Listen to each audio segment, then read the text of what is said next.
Gurur Brahma, Gurur Vishnu, Gurur Devo Maheshwaraha, Gurureva Param Brahma, Tasmai Shri Gurave Namaha.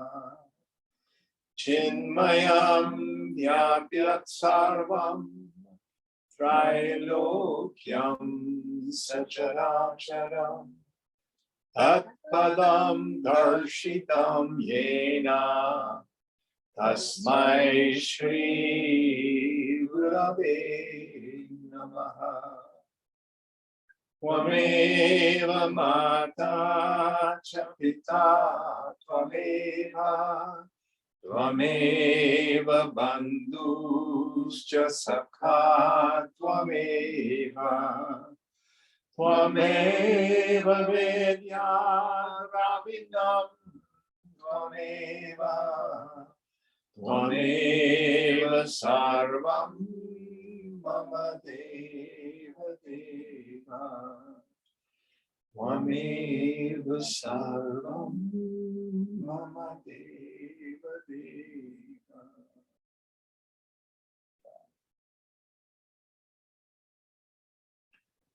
Yata Sarvani Bhutani Pratibhanti Stitani Cha Yatraivo Pashamam Yanti Tasmai Satyatmane Namaha. So we are still in the story of Dhamma and others. So recapitulation of what we've covered so far. So our context is the perennial war between the Devas, the demigods, and the Asuras, the demons. Their balance of nature goes back and forth. So Shambhara, the king of the demons, has this brilliant idea, and he creates 3 super demons, and he creates them without ego.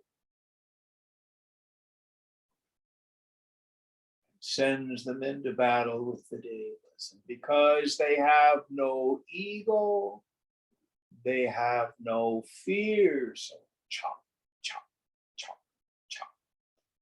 Devas are getting their butts whipped. So they go off to Brahmaji, the creator, and they say, dude, they really call him that, help us out. Brahmaji says, this is what you do. Engage in battle with the Asuras and the demons, and then run away. Feign retreat. Then go back and do it again. So the Devas try the ploy. And what happens is, with the repetition of their victory, the Terminator demons begin to reflect on their victory. Technically, the term is chintya. After the fact rumination over an ego-prompted activity. I have defeated the Devas. Look at me. And as soon as that happens and pride develops, fear enters their minds. As soon as bhaya, fear, enters their minds, the Devas are able to defeat them. So I think that's where we left the story, wasn't it? We hadn't gotten to the Terminator 2s yet, did we? All right. So what page, what verse are we on?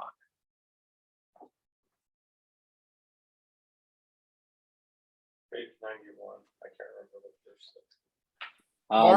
Section Verses 3. 25. 25. Section 3 I have, but okay. Let's go in just a minute. Let's go into some of the deeper insights of this. So what we need to understand is this is the process whereby Vasana is created in our minds. We engage in an action, and then after the action, we get caught up in the narrative and the story that we tell ourselves, either positively or negatively. This leads a deep impression in the unconscious. It compels us to want to repeat it, but most importantly, it's the process whereby the mind gets covered by this avarana Shakti, this veiling power, and I get the non-apprehension of my essential nature. All right. Would you help us out, please, Puneet? I can hear a little better when you're chanting. Section 3, Nirvasanata, the state free from mental impressions. Nirvasana. Isn't that it? Yeah. Atha te shrinu vakshyami shambarena kritam tata damadayopyahankara nirjita samare suraihi iti sanchintya shakyagnan mithya bhava vivarjitan savikena ahankara vihinana mayaya srijat. Now I shall tell you what was done by Shambhara thereafter. Hear this. Thinking that even Dama and others were vanquished in battle by the Asuras or Demigods on account of their egotism, he created by his illusory power persons who were knowers of the scriptures, devoid of false ideas, endowed with discrimination and without egotism. So they not only are without egotism, like the first three, but they are endowed with knowledge of the scriptures. They have the capacity to discriminate. What was the third one? Devoid of false ideas. Devoid of false ideas. So those three.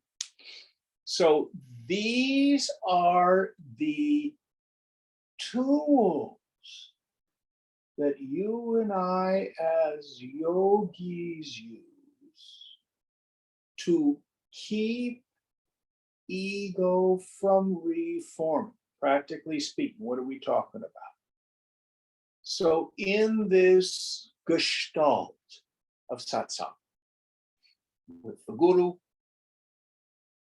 you as the shishya, the student, and the scripture as the bridge, if we're working it right, your understanding and your experience come together at the same time, and you get the sense, oh yeah, I get it. I am that witnessing consciousness.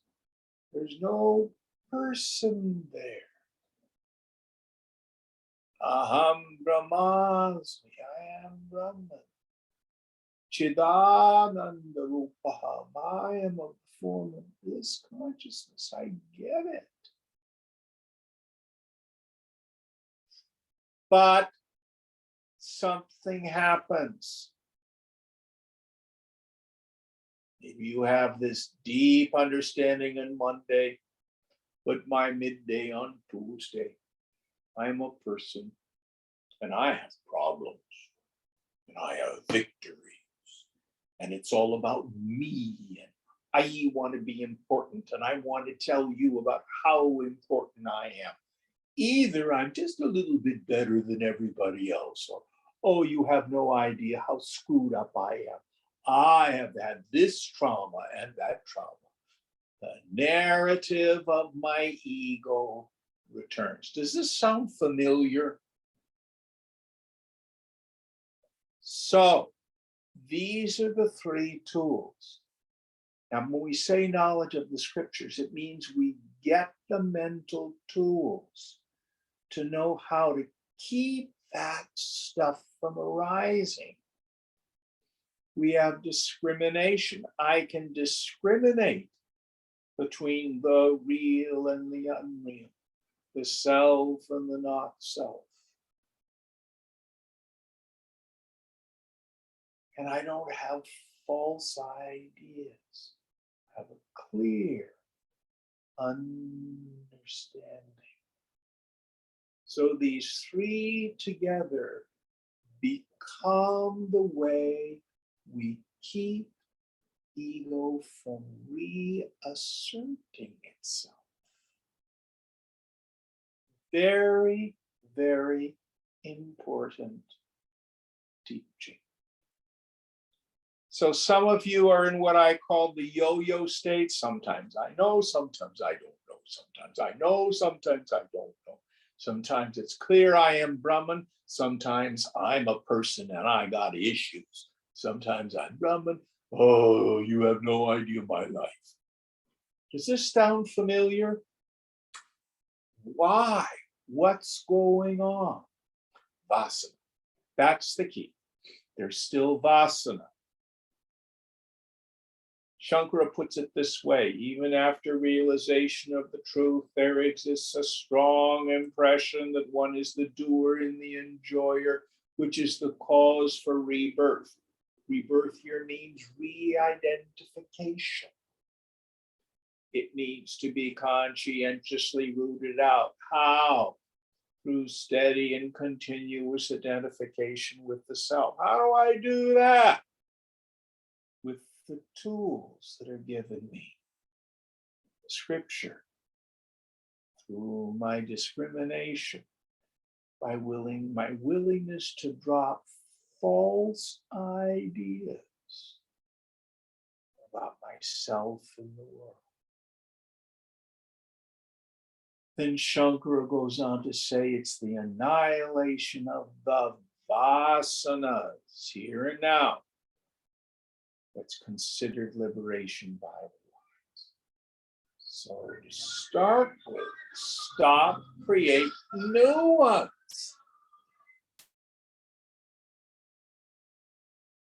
It's a good place to start. Any thoughts on this before we go on? Is sattva a vasana? Say that again. Is sattva considered a vasana? Is sattva considered a vasana? No. Sattva because is a mind state that is pure vasana, where the mind is free and clear.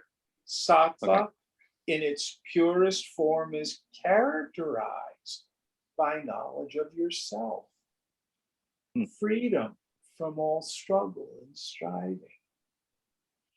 Contentment. Okay, so just the rajas and the tamas are the vasanas, and the sattva would be. Most of us understand, Justin, it's not pure tamas or pure rajas Yes, or yes, pure yes. sattva. No, I understand that. That people have mixed, these gunas mix in people. Yeah, but I took sattva as a vasana that was mixed in with the rajas and tamas. Is how I thought it, but I guess I'm misunderstanding. So thank you.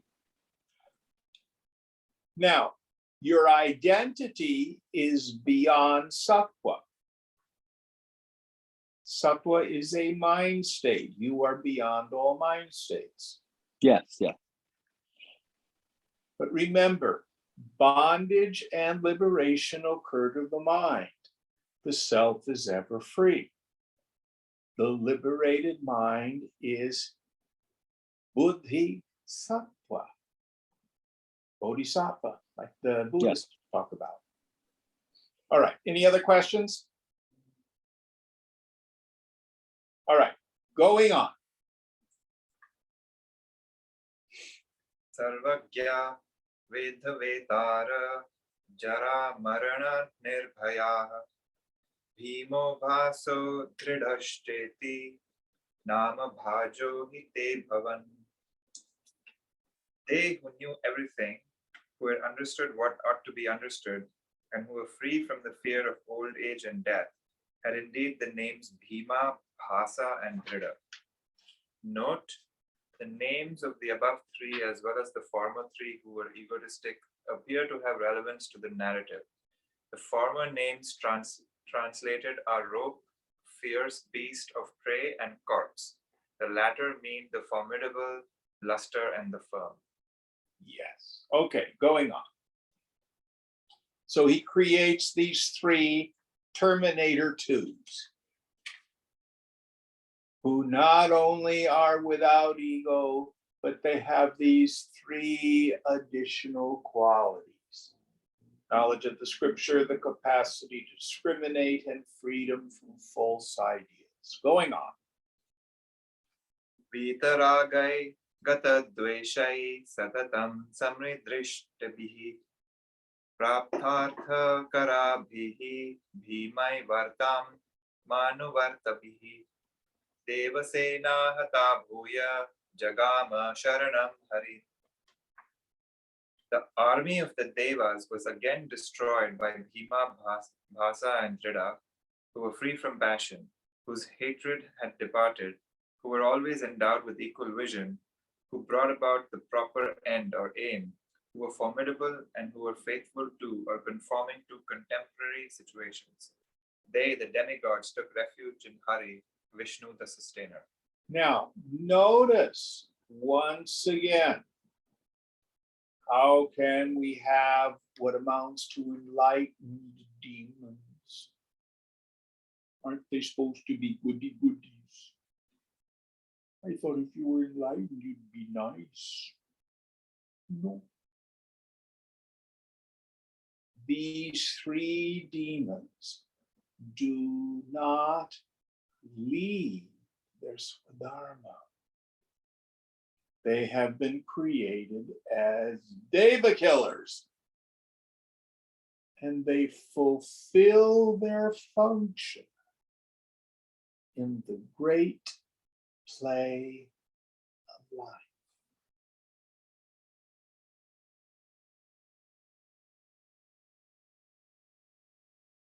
Any thoughts on this? This is the second story where this point has been brought home. Remember the story of Suchi Karkati, the fat Rakshasi who ate people?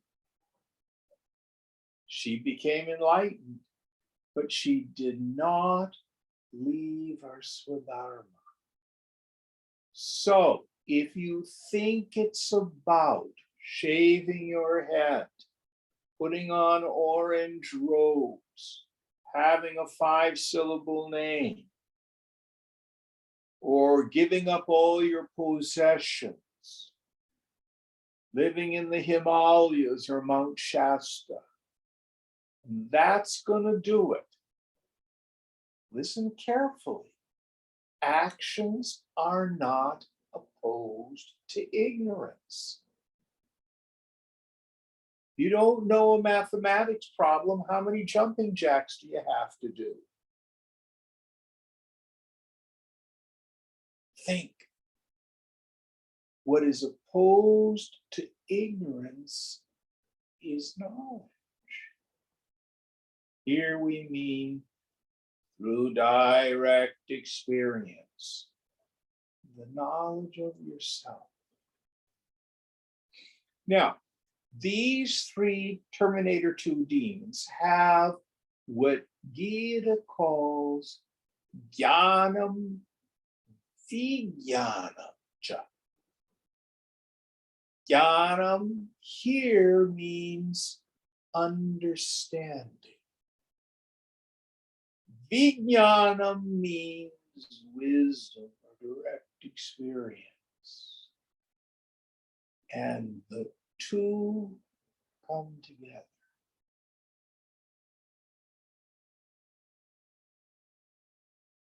The two come together.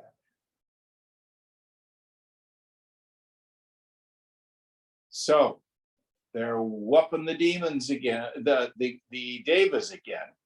So this time they don't go back to Brahmaji, they go to Vishnu. See what Vishnu decides. Let's see what happens. Jim, I have a question. Please. Can you talk a little bit more about Swadharma and like what is an example of one Swadharma in our Yeah, life? ride the horse in the direction it's going. If you were independently wealthy, had all the education in the world, had all the contacts in the world, what would you be doing with your life?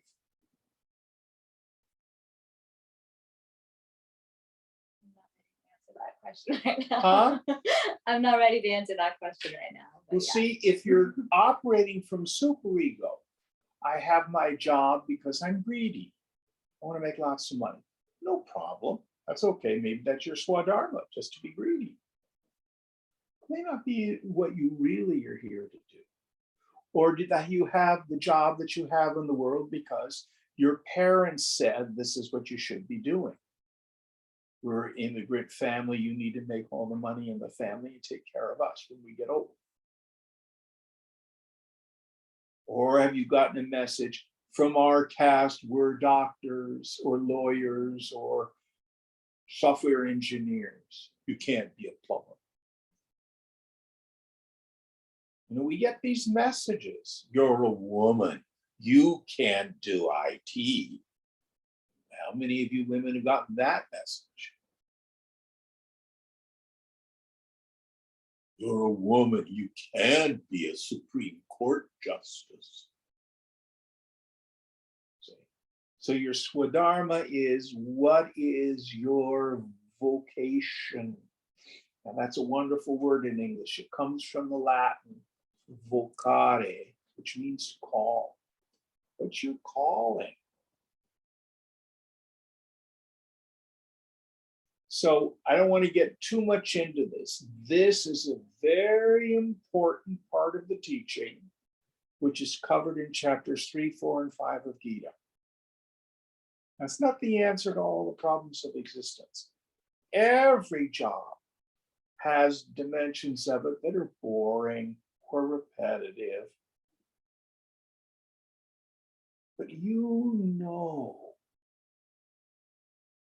when you're doing something you believe in that feels right to you. What pops into my mind. So many of you know Setu, Vishwa's husband. Yes. So he's an IT person. And Vishwa jokes about it. You know, when they were first married and stuff like that, Setu comes home from work. So guess what he does when he's off work? Gets on the computer. He loves it. It's like a toy. So you should do what you love, and you start by endeavoring to love what you're doing. And follow those things where the doing brings you joy. Makes you feel like you're in the flow of life. Can't come from an idea. So like, for example, when I was teaching down at Cal State Hayward, you could pretty much tell which of the music students were going to make it as professional musicians. The ones that enjoyed practicing. If practicing was a burden, we're not going to make it. You got to practice a lot to be a professional musician. I'd be giving some kids singing lessons. And do you want to be a musician or do you want to be a celebrity? Not the same thing. There's all these ways of, is this helping at all? Yeah, Do you like your job? I do. Yeah. Yeah. Now, if you hated your job, your life would be pretty miserable.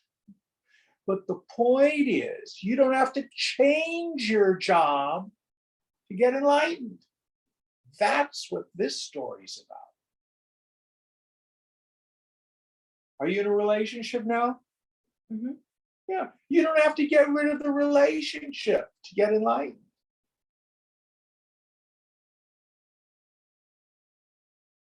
You don't have to run around in an orange sari. Oh, that's irrelevant.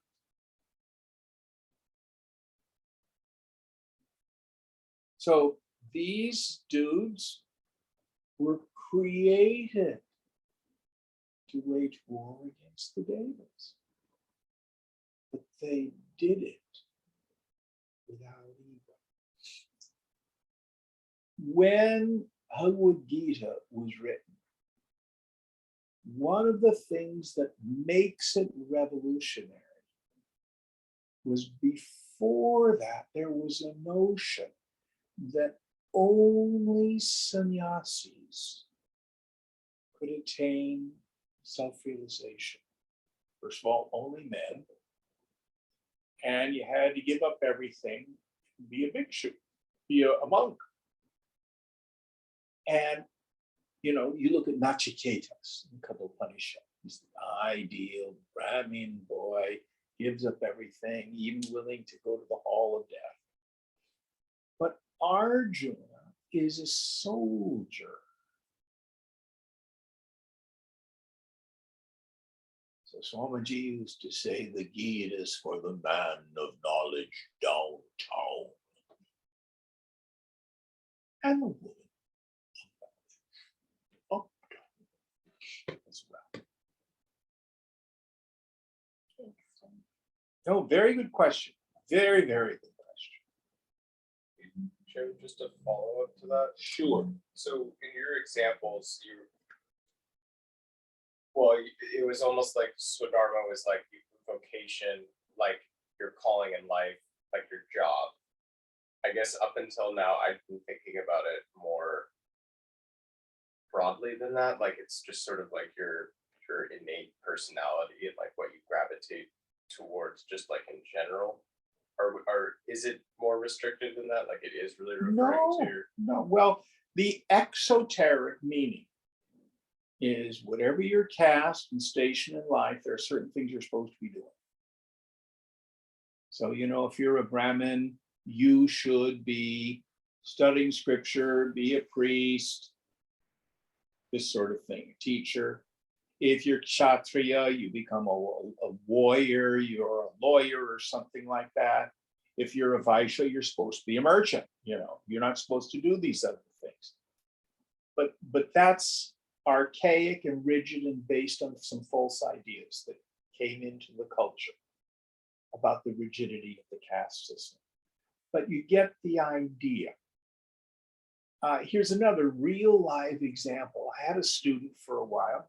He was from a very wealthy and successful St. Louis family, St. Louis, Missouri. They were in the oil and chemical industry.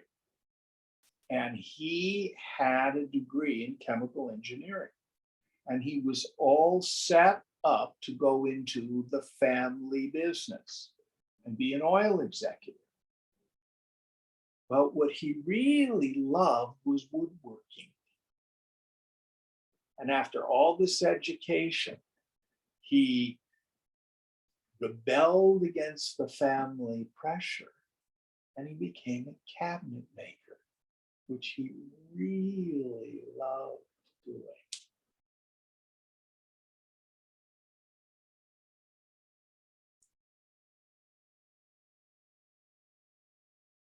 So the scripture invites us really to find those truths.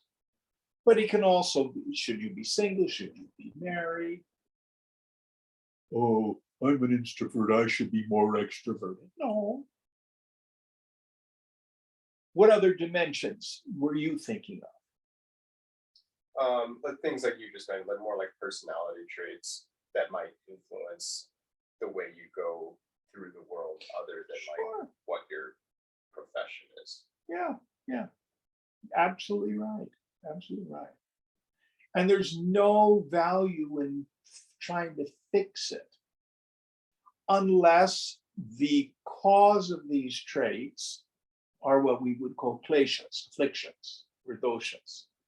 So, for example, what's popping in my mind, let's say you have obsessive defiance disorder and you just can't take directions.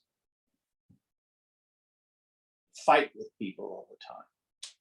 You know, you may want to work on that. Rather than say, well, it's just the way I am and they got to deal with it. You know, you might find yourself very lonely.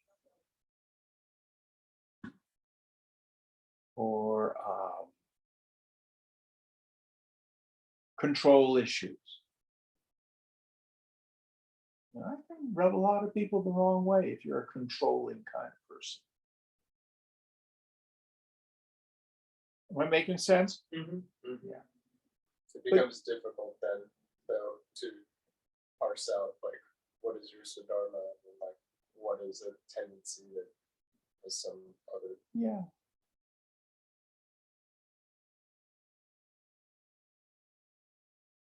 All right.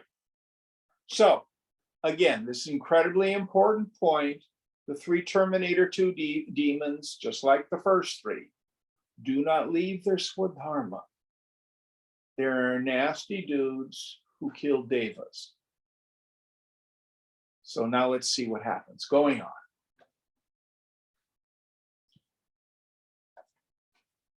Chakrenartha hatastena sangare brishadaruणे nirvasana mahatmana param shantim upagataha. Then they, Bhima, Bhasa, and Dhrida were killed by him, Vishnu, with his chakra or wheel-like weapon in a very fierce fight. Yes. So he has what's called the, I'm sorry, going on. Those great souls, devoid of mental impressions, went to the state of supreme tranquility. So he has like, it's a discus is what it is, a chakra. So he kills the 3 Terminator 2 demons. And they are liberated. They attain moksha.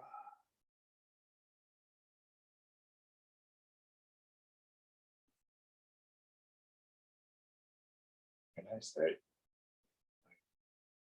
Moksha is available no matter what your Swadharma is.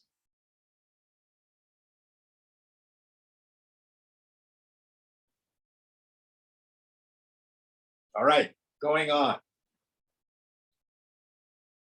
Tasmat vasanaya paddham muktam nirvasanam manaha samyak alokanat satyat vasana praviliyate. Therefore, the mind is bound by mental impressions and set free by the absence of mental impressions. Mental impressions melt away by proper perception and by meditation on truth. So, Vasana has 2 powers. Let's redefine it. The mental impression that's left in the unconscious as the result of previously performed mental actions that I ruminate about. I go, oh, that was really groovy, or oh, I'll never do that again. The chintya. The Vasana has 2 powers, Avarana Shakti, veiling power, non-apprehension of my essential nature. Second one, Vikshepa Shakti, projecting power. I think I'm a person. It always has a feeling of being incomplete. And there's a goal. And then I have to struggle toward it. That's the fruit or the effect Vasana. In the beginning, we have, oh, let me back up a second. All of yoga is nothing more than Vasana purgation. That's all it is. We aren't acquiring, achieving, attaining, or becoming anything. We're getting rid of stupidity. In the beginning, when these vasanas are very strong, we are advised to take up karma yoga, act vigorously in the world. How? According to your vasanas. What else can you do? But in the yajna spirit, the spirit of sacrifice, serve something greater than your own ego needs. Fourth, renouncing your attachment to the fruits of action. 5, renouncing your identification with the sense of agency. If you practice in your life with that, in time the mind becomes clearer. So what Justin was asking about, it becomes more sattvic. Then we're subtle enough to engage in self-inquiry. Who am I? I'm not the body, I'm not the prana, I'm not the mind, I'm not the thoughts, not even the darkness of ignorance. That witnessing consciousness is birthless, and changeless, and deathless. Vicharena, by means of investigation.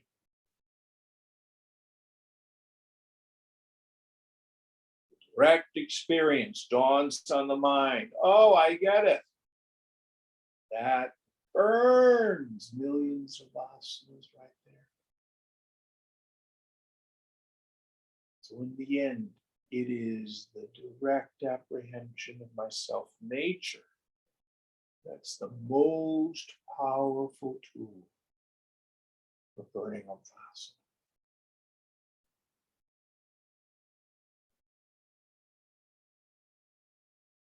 Why? Vasana is in essence my ignorance. Antidote to ignorance is knowledge.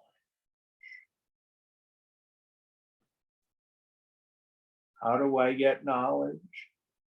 Investigate.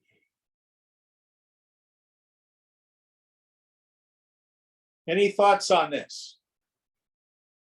Very powerful story.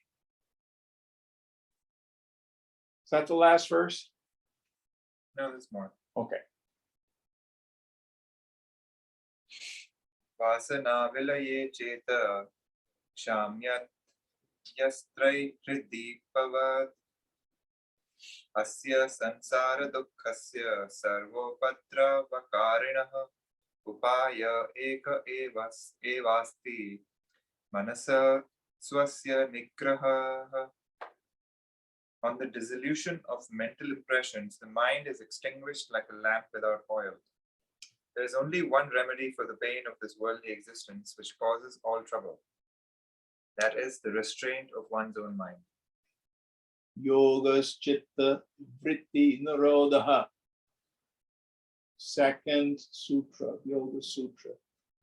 Yoga union is the nirodha, the restraining of the chitta, the mind stuff, from forming vrittis. Egocentric, whirlpool-like thought constructs.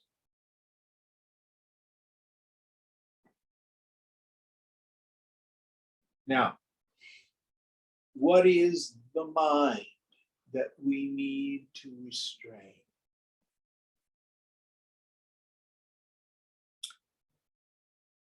Raja yogis who do pranayama and asana frequently will attain a mind state that's very quiet. But the seeds of our sorrow are still there.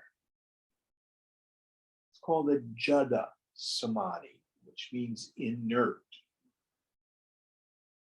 It's characterized by the experience, i.e., the individual see nothing. Grip the mind into a kind of silence. That is not what we're talking about. Yes, it's a value to meditate. Take on the viewpoint of the witness. Let the mind vomit up its unconscious tendencies.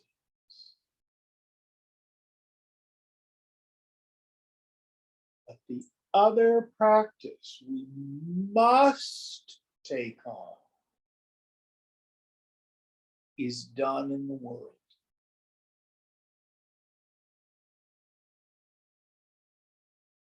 Because why do I think people, places, things, and conditions can make me happy or sad? It is because of my ignorance. So I have to learn to disengage the reactivity of the mind from sensory perception.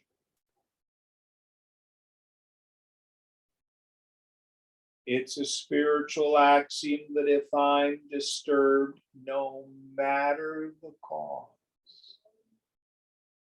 I'm the one with the attachment. I'm the one with the expectation.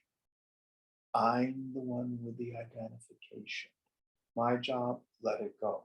Now, this does not mean that the world and its people are oftentimes quite wrong. They are. But nobody has the power to make me feel anything.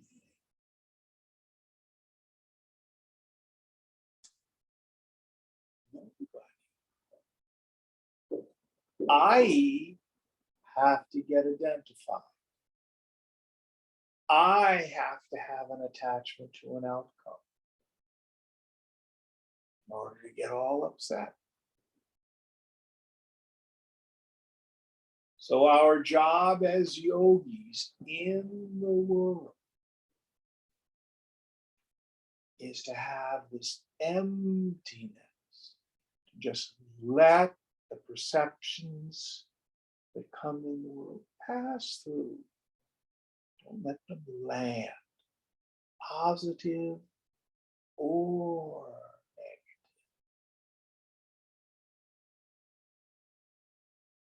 Simple to say, not necessarily easy. But the key is to understand that nobody makes me feel anything. Any thoughts on this?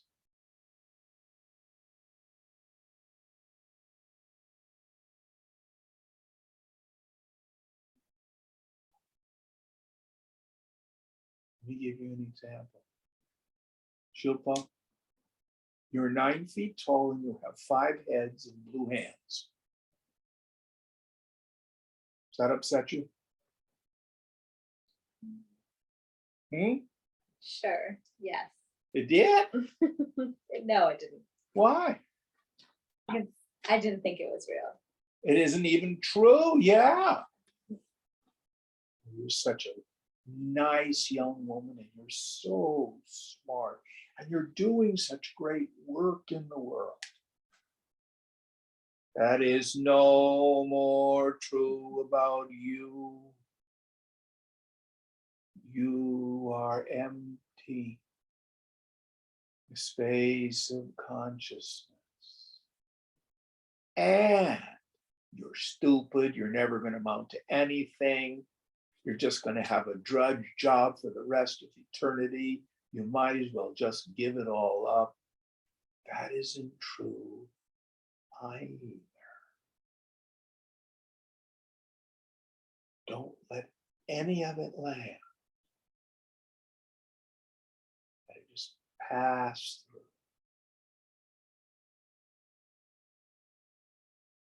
Now, Swamiji used to really poke at us. If we had an attachment, he'd just poke and poke and poke. The more people got upset, he could care less. He just kept poking and poking until we dropped it. I tend to think life does a good enough job of that without my help. I don't do it too frequently.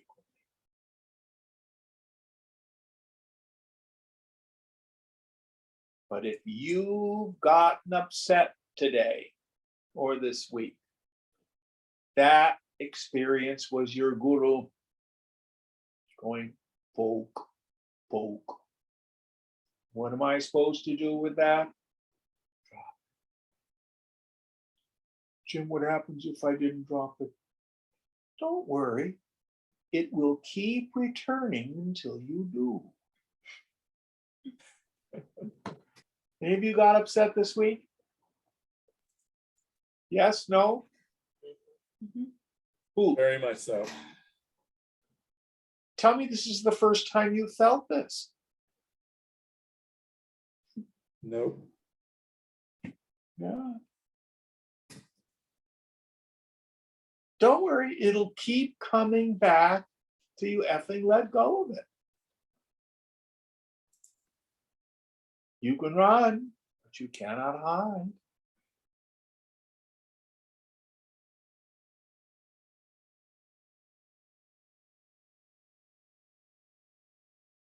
When finally we soften and open and let it be and not react,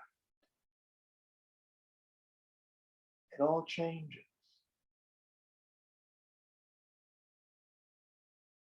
And frequently, life as guru will say, okay, my job is done there. I'll go bother someone else now.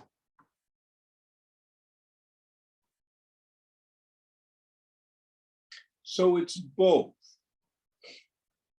In Yoga Sutra, there's a whole section where they reduce our sadhana to abhyasa, vairagya. Abhyasa here means our meditative practice, but vairagya, primarily we do it in the world.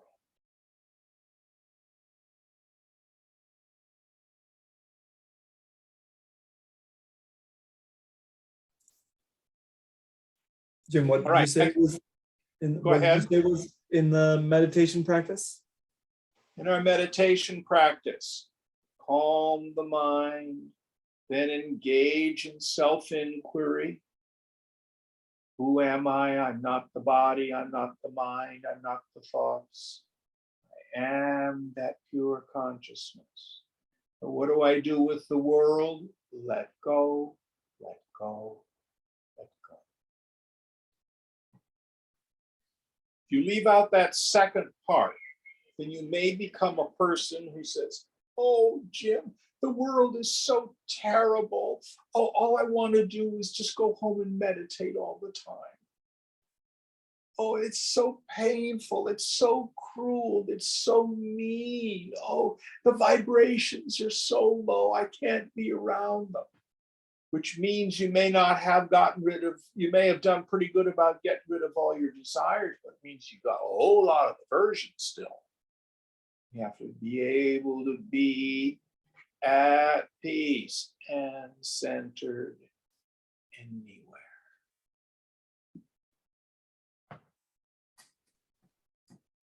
Be it in the satsang hall or the cremation ground. Be it among great scholars or robbers. Does that make it a little clearer? Yes, thank you. Next verse.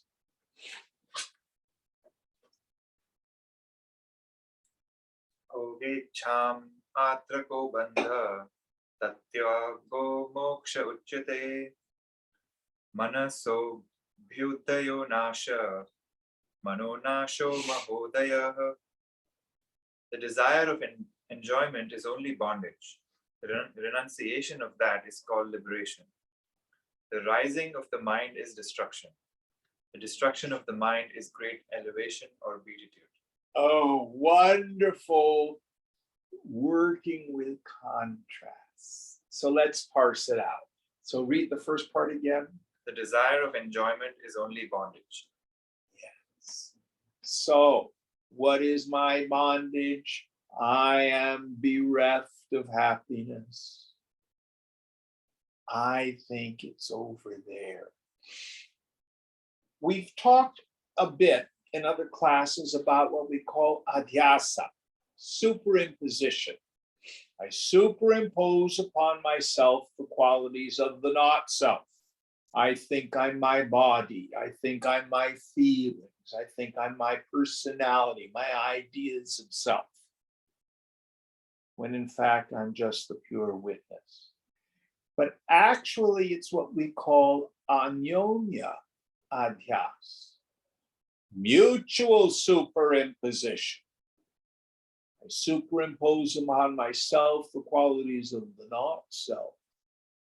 And then I superimpose on the world the qualities of myself. I think those objects out there have sat existence apart from me. I think the people over there have chit sentience apart from me. Most importantly, I think Ananda, happiness, is out there. I gotta go get it. That's my craving. That's my longing, my belief that the objects of the senses have inherent happiness as their dharma. And that's illusion, that's delusion, that's my misery. What does it feel like to want something you don't have? Not good. Or its flip side, I want to get rid of something I don't like. Not good. Or what I call the neurotic form.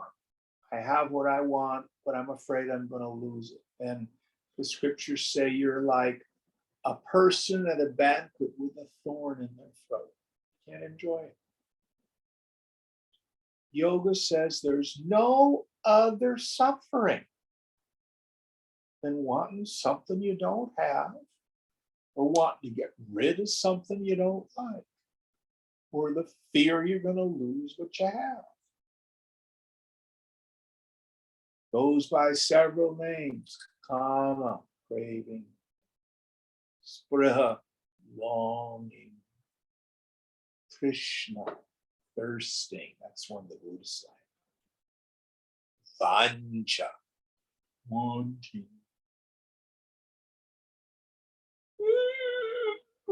Jonesing. And the more I want it, the further away I think it is, the more it hurts.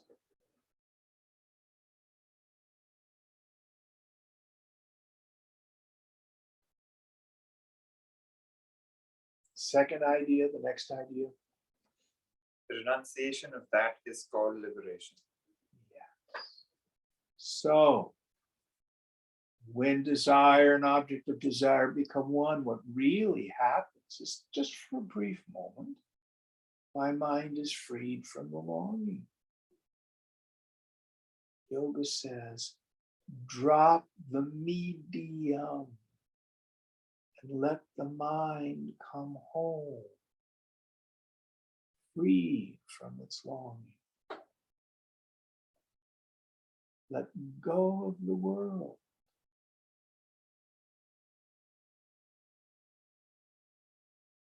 Ananda is your true nature.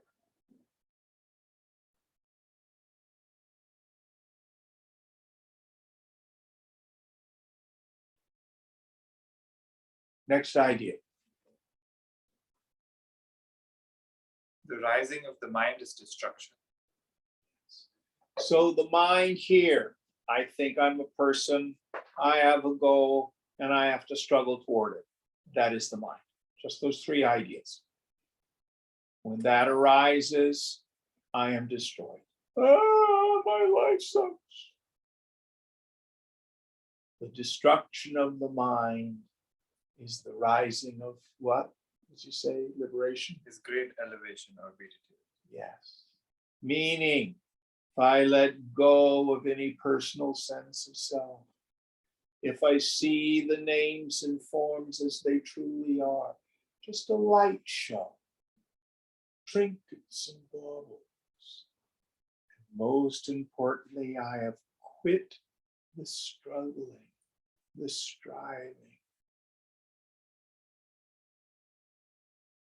And I have the great beatitude. I found the pearl of great price, the Chintamani, the great wish-fulfilling gem, the Kamadhenu, the desire of fulfilling milk cow. So many different names. It's yourself, Stephen. It's just a long time for many of us to get that. Such is the power of Maya. Oh, it's so shiny.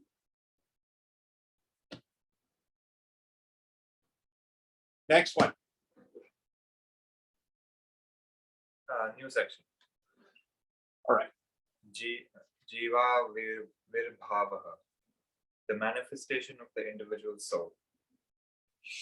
Yatha Sarvagata Sakshma Yat Akasho no Palkshate Tatha Niransha Chit Bhava Sarvagopi na Lakshate.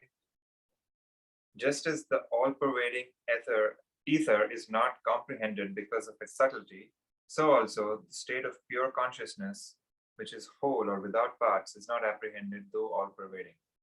Note, space is believed to be pervaded by a subtle, imponderable medium called the ether, not only by philosophers, but also by scientists. I'm going to push back a little bit on that. Our senses tend to cognize the stuff in space. We don't, because Akasha was the word he used, wasn't it? Yeah. Yeah. It just means space. It just means space or sky. It's very difficult to cognize space itself. Let me give you an example. Put your finger about 2 feet in front of your eyes and focus on that. Now move your finger and try to focus just on the space. You find your eyes and keep wanting to look at the objects. It's so subtle, the space in which everything occurs. It's always there, but we're too busy looking at the stuff in space. Likewise, the constant factor of every single perception, experience, thought, memory is you are there knowing it. There's a subject-object relationship.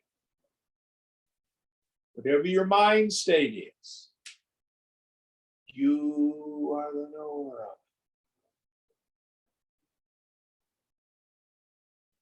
it. Can you let go of your attention on the known and begin to cognize the knower.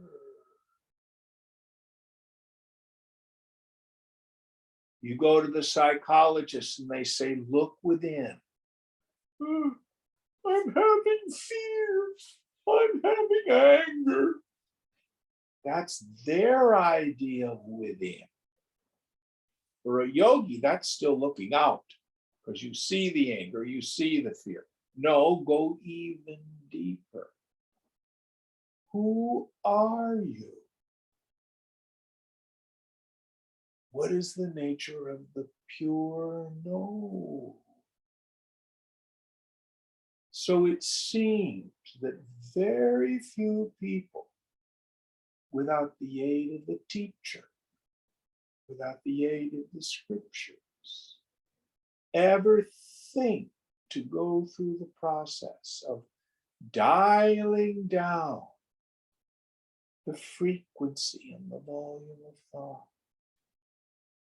and have what I call the radical reversal of the attentive faculty. Who am I? Listening to the traffic, who hears it? I do. Very quiet mind.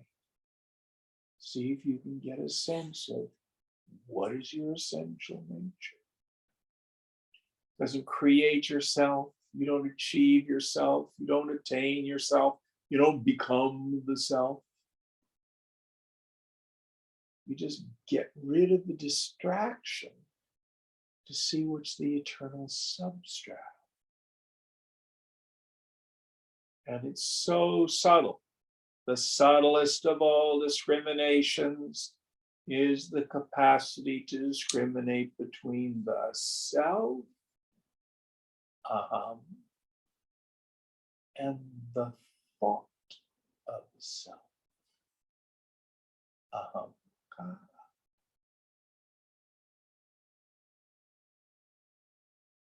Brahman and Jiva Bhavana, the feeling that I'm a person.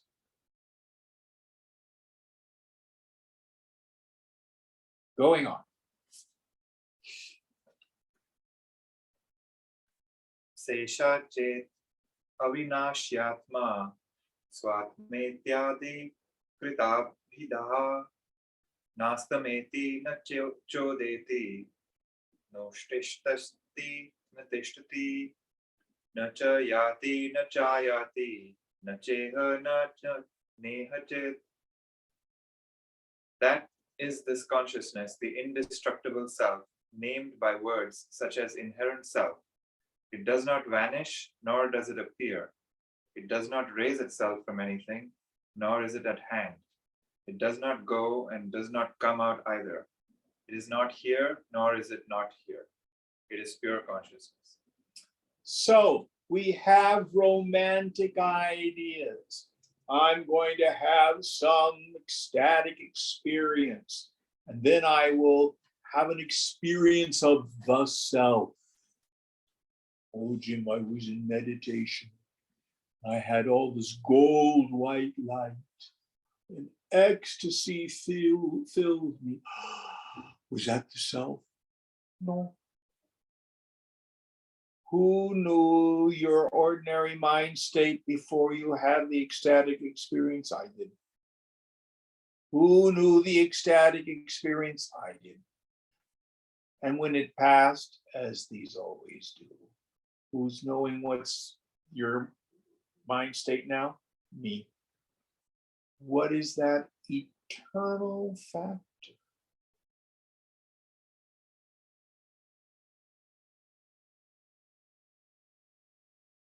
It's always there. Who sees the phone? I do. That's yourself. My problem is not that I need a different self. My problem is because of inattentiveness, I do not know myself. It's always there. I do not know that it is never born, that it never changes, that it does not die. I do not know that it's vast and empty and space-like. Don't believe me. Maybe yourself is pink. Maybe yourself's a little gray ball with wings. Look. Prove or disprove this in the laboratory of your own direct experience. I say, you look behind your eyes and notice the knower. Chidakasha, the space of consciousness. Satchidananda Upam. My form is pure existence, pure consciousness. No sorrow reaches.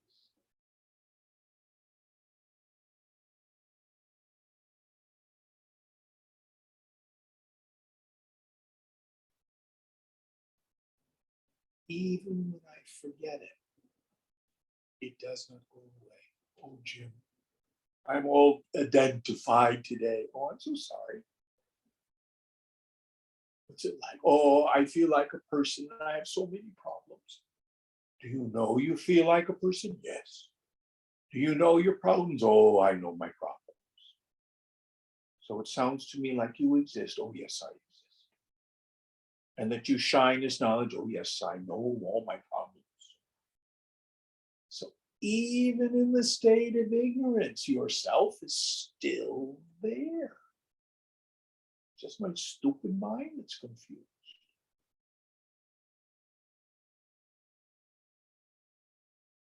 Are you ever not you? There's not levels or layers of yourself. You either see it, oh, God's me, or you don't.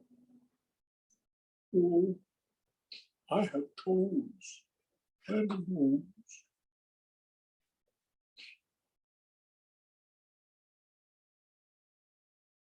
Next verse. Raghaveyam prapanchena jaganamma prijim bhavate yena shabdam rasam rupam gandham janasi Raghava. Raghava, Rama. This consciousness manifests itself by the phenomenon called the universe, by which you know or are aware of sound, taste, form, and smell. So, this term Maya is the inherent power of consciousness by which all phenomena seems to appear. Maya is usually thought of as universal ignorance. It's an inherent power of Brahman. My favorite definition of Maya is that power that describes, that word that describes how the impossible seems possible.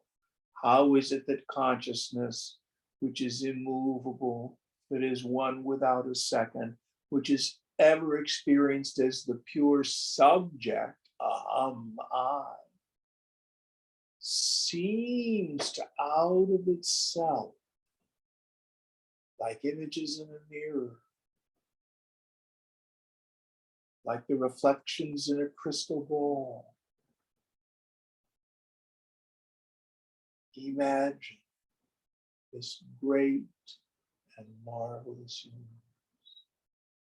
Yet itself is never really touched by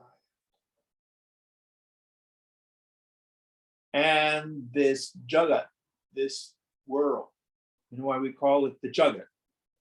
Because it goes jagat, jagat, jagat, jagat, jagat, jagat, jagat, jagat. It's always moving.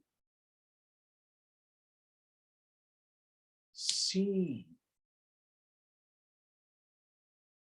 really just sankalpa, imagination. See, it's impossible. It looks like two. I see something. But it's not two. It's Advaita.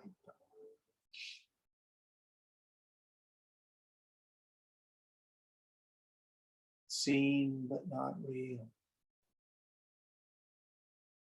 Pretty, but insubstantial.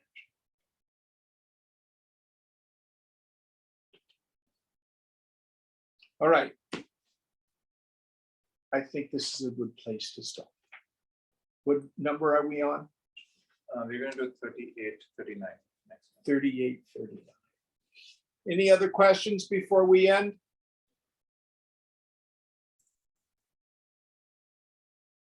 Om Purnamada Purnamidam Purnat Purnamudachyate Purnasya Purnamadaya Purnameva Vashishyate.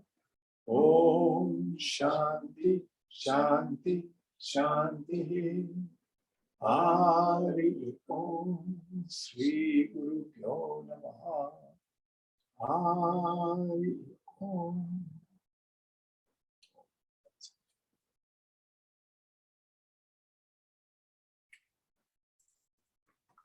That's the truth.